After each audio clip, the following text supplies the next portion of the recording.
salaamaaleykum wa rahmatullah mbokki RTT TV ñu ngi leen di nuyu di leen ziar di leen bëggee di leen nuyu fi ñu leen daan nuyoo di seen spécial émission yi nga xam ne moom lañ leen di indil ci local yi nga xam ne moom la ñuy préparé le 23 janvier incha allah yàggatul dimanche la chaque jour ñu ngi leen di indil ay invités yoo xam ne kenn dootu leen présenté ci Thiès ndax seen liggéey barki dem rek dalal nañ fi ki nga xam ne mooy Pape Thioune kenn dootu ko présenté mu ñëw def analyse boo xam ne am na solo ci situation bi tey aussi tamit ñu ngi keneen koo xam ne mën nañu wax ni deuxième Pape Thioune la parce que ñoo bokk lu ñuy liggéey muy Mahmoud di jàmbaar di koo xam ni Thiès xam nañ ko ci milieu bi nga xam ne ci la nekk di doxal ay émissions yu am solo ci li nga xam ne mooy actualité Thiès Mahmoud ñu ngi lay nuyu. waaw ñu ngi lay ziar j'espère que yéen a ngi am jàmm bu baax a baax a baax kontaan aussi ci dalal bi ngeen ma dalal franchement parler mbégte bi moom ak bànneex bi dañ koo séddoo quoi. borom doxantu Thiès. initiative bi fu mu jógee. waaw doxantu de lu terre à terre la rek waaye boobu nag da nga may ma remercier waa RTT RTT TV yenn saa yi sax man bu ma xoolee dama naan RT2 xam nga man dama taayal donc damay jékki ne rek RT2 xam nga boo nee RT2 2 bi day ñëw ci tee bi comme ça muy ñaari tey voilà donc ma leen di remercier de passage ndax liggéey bu rafet bi ngeen di def et puis ngeen wóolu ndaw ñi jox leen ay responsabilités loolu dafa am solo de nos jours ñuy wóolu ndaw ñi di leen jox ay responsabilités ñuy doxal dana wàññi taux de chômage bi dana wàññi agression bi ngay dégg mais aussi dana réduire li nga xam ne moom mooy insécurité bi ngay dégg parce que yooyu yëpp daanaka bu ndaw ñi amee xëy am fu ñu nekk rek yooyu yëpp dana wàññeeku te yaakaar mën na judduwaat voilà. muy lu am solo muy lu am solo analyse bu am solo yow it ñu ngi lay remercier. merci beaucoup parce que yaa ngi suivre liggéey bi nga xam ne RTT TV ñu ngi koy def di télé artisan yi. macha allah nga koy suivre di ko apprécier loolu dañuy neex. waaye doxantu biir Thiès. waaw da nga ko tuddee de. waaw doxantu biir Thiès lañ ko tuddee. léeg-léeg ñu gis la nga liggéey ci liggéey bu am solo. dëgg la walaay ndeysaan initiative bi daal moo c'est vrai xam nga doxantu bi nag contexte bi tax ñu njëkk koo ubbi muy maanaam dañu gis ñu bari ñun ñiy liggéey ci télé ñun xam nañ ne télé du dara mais ñi ci nekkul tey seen télé dañuy foog ne télé lu benn affaire bu extraordinaire la lu kawe la alors que télé du dara ay nit ñoo ko créé ay nit ñoo cay nekk di ci xëy donc mën nañ ko gën a ak mu wàcce mu nekk ci benn accessibilité à tout le monde mu accessible à tout le monde looloo tax yenn saa yi ñu ne doxantu biir Thiès ngir population bi mën a xam ngir population bi mën a comprendre ngir population bi aussi ñu mën leen a fekk si mën a xam seen i jafe-jafe ak seen i coono ki seen i tawat mettre ko au devant de la scène population bi aussi ñiy seetaan mën a comprendre que ni jafe-jafe yi am na fi autorités yi aussi ci biir population bi am na autorités yi étatiques religieux yooyu noonu ñoom it ñuy mën a gis jafe-jafe yooyu noonu ngir mën a xam ne y a vraiment des priorités et y a vraiment quelque chose à faire te loolu ñàkk temps waruñu il faut que ñuy gën ci bàyyi xel ngir gën ci nekk moo gën yenn détails yi. dégg nañ nga tudd religieuse dafa mel ni kon doxante bi yemul ci politiciens yi rek. ah tout à fait waaw. yemul ci ñoom rek dëgg la ci këru diine yeeg yu demee noonu. waaw c'est vrai dañuy laal ñëpp daanaka dañuy laal këru diine yi parce que keroog bésu sëñ Moustapha Amar bi borom Thiès def nañ fa doxantu bi mu jeexee aussi defaat nañu doxantu ngir yéem a xool programme bi parce que programme dafa am avant pendant et après donc après bi da ciy am solo ngir nit ñi mën a xam yan jafe-jafe moo nekkoon ci jour programme bi pour que ñu mën ci tenir ay leçons ngir ëllëg ci biir bu ñuy defaat beneen édition ñu gën ci mën a bàyyi xel ak aussi appréciation wu sénégalais yi maanaam Thiessois gis-gis seen gis-gis ci programme bi voilà donc ak njariñu programme bi donc yooyu yëpp nag après nga koy mën a xam muy lu am solo Mahmoud lañ dalal tey ci sunu plateau sunu émission RTT TV ngir fas yéene waxtaan ak moom Mahmoud dëkk bi bari na coow de élection yi ñaari fan a ci des dafay mel ni coow li bari na nan ban analyse nga defee tey situation dëkk bi merci beaucoup dinaa ci ñëw beneen bi aussi mooy ci ba tey ci doxantu bi mooy am na ñoo xam ne dañoo nekk ci réew mi juddoo fi màggee fi amuñu fi baat amuñu fi ndombal tànk amuñu fi dara ñii xëy na def yenn erreur ñu yóbbu leen ca kaso ba ñu dem ba ci biir jamono daal di changé ñu génne leen ñooñee aussi doxantu biir Thiès bi da leen di permettre ñu dem seeti leen pour que ñu mën leen a intégré waat ci li nga xam ne moom mooy société bi te parce que nag une fois nga dugg kaso rek wala une fois nga am yenn feebar yi rek ba jógee ci yàlla may la ak féex il fallait que société bi aide la pour nga mën a intégré wu waat ngir nga mën a bokkaat mais bu ñu lay xoolee ci beneen bët bu bokkut ak bët bi nga soxla rek loolu psychologiquement day am lu muy def ci yow moo tax doxantu bi biir Thiès di fekki ñooñu di waxtaan ak ñoom da leen di gën a may confiance ci seen bopp gën leen a teg ci yoon nga xam ne la ñu weesu muy erreur dootuñ ca jaaraat waaye liy seen kanam aussi dinañ xefe ba duñu juum donc loolu mooy nekk njariñ bi beneen bi mooy question bi nga dikk muy local yi ñu jëm ci ñu war ci wax nag ñun taskatu xibaar yi xëy na wax nag dafa yombut parce que boo waxee ñu ne am na fa mu far wala am na fu mu féete fii ku amul foo féete amul kenn ku ci nekk am na ku nekk sa xol mais ginnaaw ñun far waruñu jarut ñu koy fësal waaye nag jar na ñu fësal jafe-jafe yi askan wi di dund jar na ñu fësal taaxi kaw ne nawet bi bu ñëwee mbënn mi daf leen di sonal jar na ñu fësal aussi ne Daaru Salaam nawet bi bu ñëwee mbënn bi daf leen di sonal courant aussi amu fa ndox problème la kon nag ay la yëwén ñoom ñiy xëccoo dafay laaj nag à chaque fois ñu leen di fàttali loolu noonu di leen wax ne situation politique bi ñëw na naam d'accord yéen a ngi dugg ci askan wi di laaj baat yi d'accord ngir ñu wooteel leen d'accord waaye tamit suñuy jafe-jafe ak suñuy soxla ngalawaay taxaw leen ci voilà loolu c'est important. waaw dafay mel ni jafe-jafe yi kon nga junj foofu. mais leader yi nga fi gis est-ce que am nga yaakaar ci ñoom ni mën nañu saafara jafe-jafe yooyu. waaw pour l'instant parce que durant campagne bi yëpp tooguñu ñu ngi ànd ak ñoom di def ay reportage waaye tamit di couvrir di jël ay images ñu bari gis naa ci seeni programme liir naa parce que pour nga gëm nit ki ne kii boo ko joxee dina mën a doxal il faut mu am lu mu teg sa loxo mais mënuma comprendre un leader bu nekk ci terrain bi sëñ bi ne dafa soxla li nga xam ne moom mooy baat yi te amul dara lu mu teg ci loxo yi askan wi loolee aussi njaw des na xam bi maanaam amul programme. merci beaucoup maanaam amul benn programme bu ngeen ma falee dinaa def lii dinaa def lii dinaa def lii loolu c'est très important. da nga ko gis ci candidat yi wala. waaw ci koo xam ne amul programme. waaw xëy na du ma tudd tur mais gis naa ci ñenn ñoo xam ne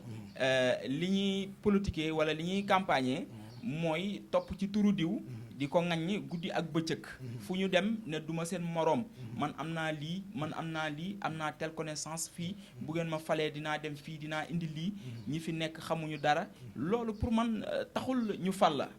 mais da ngay indi benn proposition bu ko defee nit ñi gis ci boppam tey jii nii am na benn plateau bu ma doon def benn émission bu tudd éclairage ma toog ak benn politicien ñuy waxtaan mu wax ma loo xam ne ñu bari xamuñu ko parce que tey jii bu ñu nee la centre bu toll ni Maodo Kane école la ci école la jëkkee d'abord boo xam ne daanaka la fa nekk ci ay électeurs kenn xamut la fay voté kenn xamul nu mu toll mais man bi mu nee ma école bu toll ni Maodo Kane amut ay toilettes man dama tiit parce que dama xam Maodo Kane la muy dugal ci ay élèves te élève bu ci nekk xanaa boo nekkoon joxeel fukki dërëm mais boo ko dajalee war naa mën a jënd sax benn tonne ciment ngir ngeen mën a xool naka la ngeen di installer foofu noonu ay toilettes dem na fa ay parents di jël seeni responsabilité bopp di fa jëlee seeni doom di leen yóbbu yeneen école bu ñu leen laajee ñu ne parce que école yi amut ay toilettes xam nga loolu doy na waar scandale gënu ko rëy kon donc ana autorité yi te Maodo Malick te boo xoolee li nga xam ne moom mooy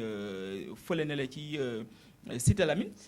bëri na ay autorités yaa ngi fay dégg El Hadj Aline Diouf yaa ngi fay dégg Maodo Malick Mbaye yaa ngi fay dégg tant d'autres autorités donc où sont les autorités pour que ñu mën a taxawu askan wi mën leen a jàppale ngir que yenn jafe-jafe yi nga xam ne nit ki da koy soxla te mu mënta ñàkk ci dundam mu di ko am ñu di ciy taxawu loolu lu jar a def njàngat la lu jar a def taxaw tudd nga autorité mel ni Maodo Malick Mbaye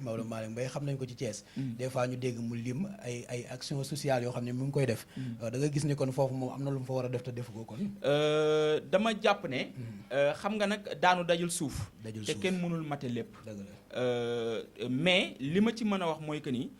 toujours rek parce que Maodo man xam naa ko bu baax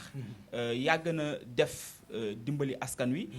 yàgg na aussi jël ci poosam di def waaye boo gisee ñu jël exemple xëy na bokk na ci ñi ci gën a siiw mais am na ñeneen parce que ñàkkul ay directeurs généraux yu fa nekk ñàkkul aussi ay professeurs yu fa nekk ay docteurs yu fa nekk parce que Cité Lamine quartier bu yaatu la bokk na ci quartier yi njëkk fii à Thiès kon donc ñooñee exemple la rek boo xam ne dafay englober tout le monde pour que ñu xool naka la ñuy taxawee temb ngir priorité yi nga xam ne askan wi daf koy soxla ci dund gi ñu leen ciy jàppale ñu ciy taxaw. bon jafe-jafe yooyu nga wax est-ce que maire sortant yi tamit gisoo leen ñu participer ci benn yoon. voilà mel ni maire de la ville wala maire bi newoon foofu muy Aline Sow zone boobu def naa moo yor côté Cité Lamine Aline Sow gisoo ko mu jàpp ci dara ci jafe-jafe yooyu. voilà pour man je pense que Cité Lamine ci est la bokk je pense que su ma juumul Pape Bassirou Diop moom moo nekk moom maire sortant moom moo coiffé côté yooyu noonu mais gis nga sëñ bi bëgguma rek ñu focaliser wu sax seulement ci Cité Lamine mais les problèmes sont énormes problème yi ñu ngi partout mais boo jëlee ouest jafe-jafe yaa nga fa nga jël nord gi nii mais inondation yi lu ko gën a tar fii nii te en plus de ça aussi li fi xew mooy que ni population yi amatuñu fu ñu dëkk te suuf saa ngi fi toujours ngay dégg scandale foncière bi yaa ngi dégg donc loolu lépp leen rattrapé parce que aussi quoi qu'on puisse dire nit ki bu juddoo cim réew màggee cim réew daf fay am ay droit am fi ay àq ak yelleef xam nga lu indi violence yi ngay gis ci kër yi nga koy gis ci mbedd yi c'est parce que nit ki dafa am lu mu yellool te loolu dañ ko koo xañ mu gis ñu koy jox ñeneen di ko pasaree parce que benn nit yor fukki kër benn nit yor fukki oto te nga ne fonctionnaire nga te wees xam nañ ne sab salaire weesul 300 000 wala 500 000 wala sax 800 000 wala 700 000 te ñu gis la nga yor autant de voitures ñu gis la nga yor ay terrain di ci yëngu di ci dox guddi ak bëccëg loolu mbir mi day demee boor te bu demee boor violence bi ñu doon wax daanaka foofu lay juddoo voilà donc nañ ci gën a bàyyi xel maire yi nga wax nag c'est très important mais li ci ëpp importance mooy que ni bu ñu fàtte ni maire yi ñoom dañu am budget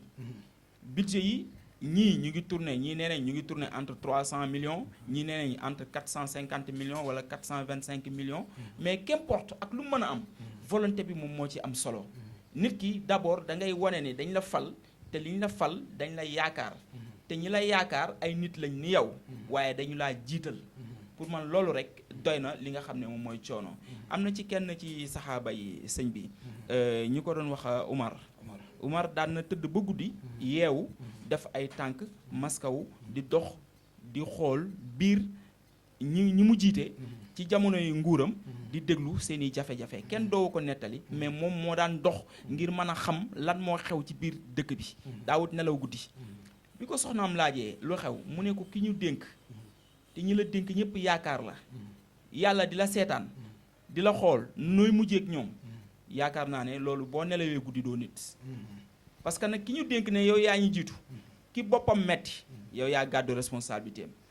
ki dox guddi jaar ci lëndëm ba ñu dabe ko agressé ko boom ko yow yaa gàddu responsabilité bi parce que amaana boo fa defoon benn lampe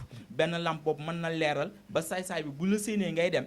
mu séen la ci lumière bi dana dëpp waaye éclairage public ça pose problème salubrité bi ça pose problème bu ndox mi tawee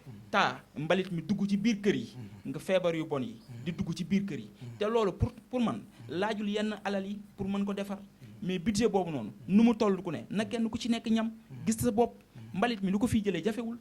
wut ay mboto yii di daw nii mboto yu mag yi nga wut ko wut say chauffeur ñuy wër di tonni mbalit yi weer bu dee nga wër buntu kër yi ñu def téeméer def benn effort pour wane ne ñoom lii bëgg nañ ko projet buy mën a dem la li ci des nga coppati ci même bu dee 1 million 2 millions nga dolli ko ci ngir mën a fay say employé ngir mën a jënd carburant bi mais yooyu c'est des efforts yoo xam ne laajut lu bari kon donc volonté moom moo fi des. Mahmoud bu ñu la déggee bu baax dafay mel ni kon exemple bi nga joxee ci Omar joxe ko ci dëkk bi maire yi fi nekk dafay mel ni kon seen devoir à 100% defuñu ko woon parce que saleté bi mu ngi fi mbalit maa ngi fi lampe yi am na ay problème sécurité bi am na problème kon dafay mel ni maire sortant yi il faut tamit ñu laal ko. dafay mel ni seen devoir defuñu ko woon. effectivement xam nga dafa am lu fi xewoon d'abord dafa am lu jiitu loolu muy maanaam dañ daan jiital benn nit mu def campagne ànd ak ay nitam wër bu ñu demee ba gagné élection yi nit kooku noonu toog daal di ne man la ñu fal man la Cees waaye wóolu man la ñu fal tànn ma man maay doxal man maa tànn kii tabb kii kenn ku ci nekk mu doxal mais ñooñu ñu ñuy indil comme maire du ñooñu la askan wi soxla woon ngir ñu mën a nekk ci li nga xam ne moom mooy mairie yi. da nga bëgg a wax ne askan wi dañ leen daan tànnal. askan wi dañ leen daan tànnal. dañ leen daan tànnal waaye li ñu seetlu mooy jamono ji mooy am na benn loi boo xam ne dafa jàll assemblée ñu voté ko muy suffrage universel direct. suffrage direct bi mooy que ni yow mii nii la ñu tabb yow mii la sa waa parti tabb yow la ñu war a jiital yow yaa war a def campagne yi te boo gañee yow yaay toog kon léegi askan wi ki muy voteel day jàkkaarloog moom te xam ne kii su ko votelee ci moom carte bi ci moom la jëm te ëllëg ci biir bu gañee élection yi moom mooy nekk maire loolu nag daawuñu ko gis léegi nag lu bees la parce que bu njëkk Idriss Seck moom moo fi daan nekk di buur di bumbi bu falo bu ñu demee ba remporter lépp remporter commune remporter département remporter ville su ko defee nag ñu toog waxtaan mu daal di xool ñu ko neex mu teg leen fa loolee pour man handicap bu njëkk la ci Thiès ni mu war a doxee ndaxte bu fekkee ne yow lañ la jox sonnoo ca wala boo ca sonnee du à 100% ba ñu teg la fa pour yow da ngaa yaakaar ne mbir mi noonu la war a demee ndaxte nag alal ji nga xeexal sa bopp ba moomal ko sa bopp bokkut ak alal ji ñu la may kooku moom da nga koy pasare parce que sonnoo ca xamoo lu muy jar waaye li nga xeex nag moom def ca sa alal def ca sa doole wax ca ba sonn yaakaar naa ne boo bëggaatee ñu fal la di nga ci def effort di nga def lépp loo man ci résultat lépp loo man ci bilan ngir ko ëllëg ci biir boo wóyee di laajaat ñu joxaat la loolu dafay yomb. def ni mooy maire de la ville. ci buñ ko déggee ki fi nekk. dafay wax ni amul possibilité def lu bari. parce que amul benn recette boo xam ne mi ngi ñëw ci moom. à chaque fois du koy wax. loolu yow est-ce que ànd nga ci à 100% parce que moom nee na amul leen benn recette boo xam ne day ñëw ci moom pour permettre ko mu mën a jël yenn occupation yi jël ko en charge. waaw xam nga nguuru Talla Sylla nguur gu xawoon a metti la ci moom ndaxte nag Talla dafa àndoon ak ki nga xam ne moom mooy Idrissa Seck ñu def ay campagne wër fu nekk sillonné fu nekk jamono joojee Talla Sylla di ànd ak ki nga xam ne moom mooy Idrissa Seck di campagne jamono joojee ñun ñëpp fekke nañu événement yooyu noonu Idrissa Seck xawoon na réeroo ak ki nga xam ne moom mooy Yankhoba Diattara ba kenn ku ci nekk daanaka xawoon na dummóoyu tuuti sa morom ci analyse bi ñu ci am boobee la Talla Sylla ñëw bi Talla Sylla ñëwee Idriss Seck moom xam na ni du fi toog te mënu ko doxal te xam na ne jamono joojee aussi entre 2012 jëm 2013 bi am na ay jafe-jafe yoo xam ne Diattara ñu ngi ko doon toppee am naam amut leer naam leerut moo defut waaye coow la bari na woon muy wàllu coowum suuf. mais moom nee dañ ko cee taxal rek. voilà d'accord loolu mën nañ ko nangul parce que ñun duñu justice donc mënees nañoo nangu ne xëy na loolu luñ ko taxaloon la waaye jamono jooju coow li bari woon na. tommanteeg nag Talla moom it ñëw.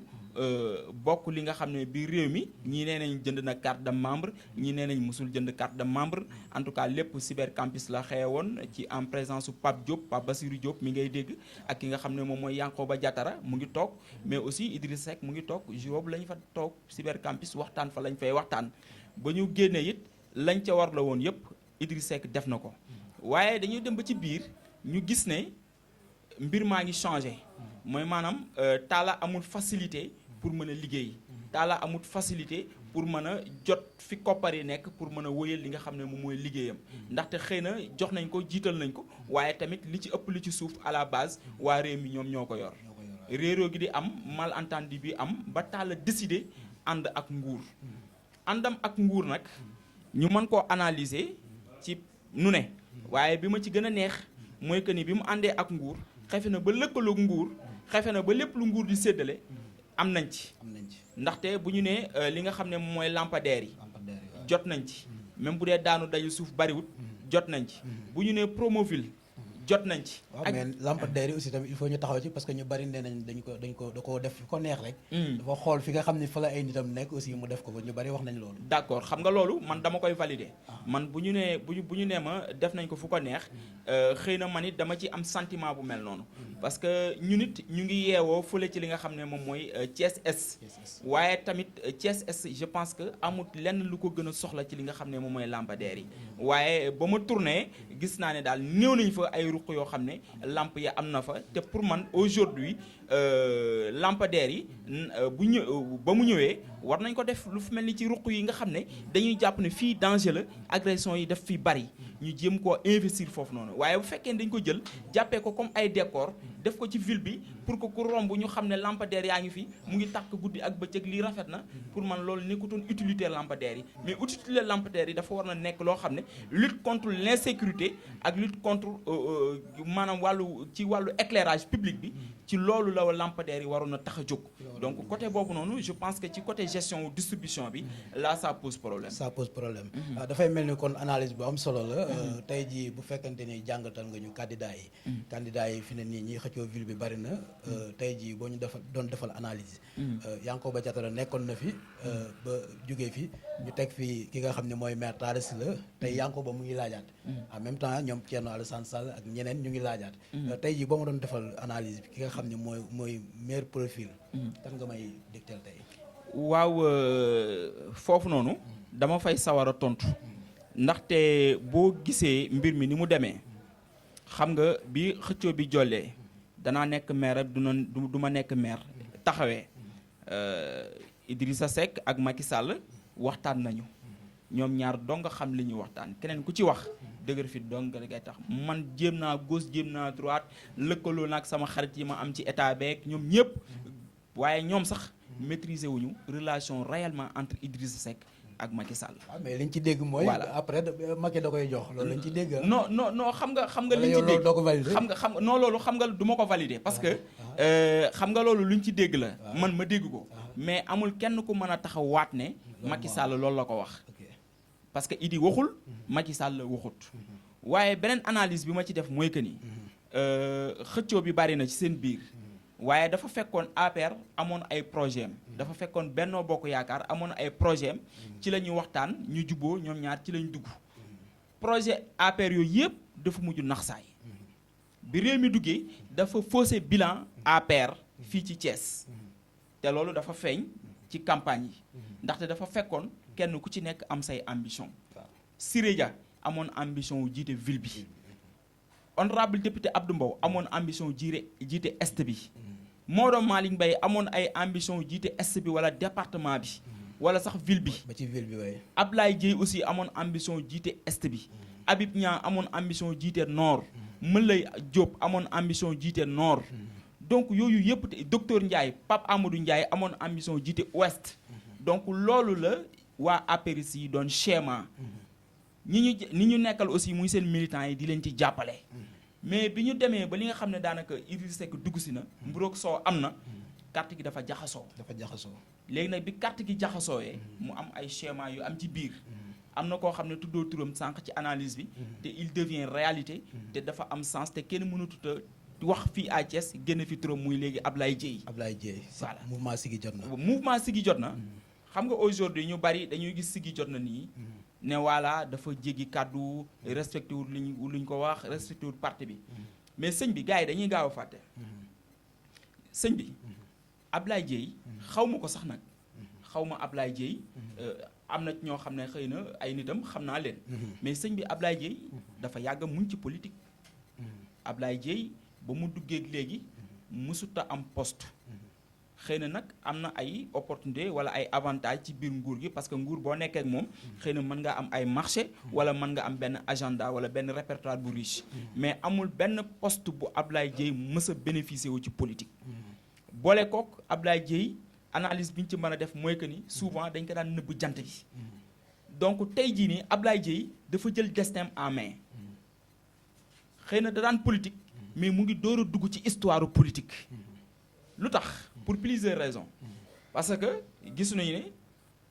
bi mu défier li nga xam ne moom mooy majorité présidentielle bi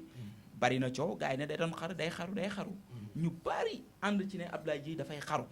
parce que lii nii dara jaru ko maire jaru ko mais aujourd'hui bu fekkee ne li ñu daan wax dëgg la Abdoulaye Dièye président Macky Sall xamu ko mais Macky Sall léegi xam na kuy Abdoulaye Dièye parce que renseignements généraux yi sont partout. mu ngi am information vert blanc bi c'est visible. Aujourd'hui je pense que Idriss Seck ak ni mu toll bu ñu demee ba Abdoulaye Dièye mën di buddi ay responsables yu mag ci biir parti Rewmi di gën a agrandir base am parce que mbir mi du Benno Bokk Yaakaar dafa am ñu jógee réew mi dem ci Siggi jot na. non sëñ bi loolu bari na. ni mu amee ñi nga xam ne jóge nañu foofu ci li nga xam ne mooy réew mi dem Siggi jot na aussi noonu la amee ñoo xam ne nekkoon nañu Siggi jot na jóge foofu noonu dem réew mi mais li ma la bëgg a wax mooy dayoo Abdoulaye Dièye ak importance su Abdoulaye Dièye aujourd'hui ak réalité Abdoulaye Dièye ci li nga xam ne moom mooy politiku Thiès réalité la. te ñoom réew mi bu ñu tëddee ba guddi dinañ xam ne Abdoulaye Dièye réalité la te kenn mënut ko fee dindi boole ko les 100 mesures de Abdoulaye Dièye mu nekk benn programme boo xam ne soo ko liiree da ngay xam ne kii lii vision la kii am na ambition. bon ñu jëkkanteeg waxtu yi dafay mel ni kon ci analyse bi. bu ñu la dégloo dafa mel ni ni nga taxawee ci Abdoulaye Dièye dama bëgg a jox ni moom mooy meilleur profil ci ville bi. non c'est pas meilleur profil parce que dañuy wax ci Abdoulaye Dièye mais bu ñu ñëwee ci Yankhoba Diattara aussi. mën nañu jàpp ne profil bu baax la parce que dafa nekk ci nguur te nguur mën lu nekk mu yor aussi loo xam ne ci jamono ji ci àdduna bi lu ëpp importance télécommunication numérique dafa amul ci li nga xam ne moom mooy réew mi parce que non seulement bari na xaalis non seulement aussi dafa porte yi ci nekk ubbeeku na waaye tamit amut lenn lu mu mënul ci li nga xam ne moom mooy réew mi donc loolu nekk aspect boo xam ne aussi bu am importance la parce que dafa bénéficier wu soutien wu état donc ba pare mu yor machine u état bi kon donc moom Diattara bu liggéeyee buñ ko joxee bu liggéeyee Thiès waaye mën nañ ci gis seen bopp ndaxte nag sëñ bi dafa jot ñuy fàtte suñuy intérêt di waxte yàlla tax Thiès dafa tardé ci lu bari Thiès dafa reculer ci lu bari. boo gisee day opposé wu rek nag moo tax mu tardé. effectivement au-delà de opposition bi sax. mais gis nañu ci dernières années yi mandat bi nii Thiès opposé wul parce que Talla Sylla dafa dugg ci biir nguur gi. di doxal. kon kooku mën nañoo am yaakaar ci moom. mais ci candidature Diattara bi li ma ci mën a njàngat mooy que ni yoroon na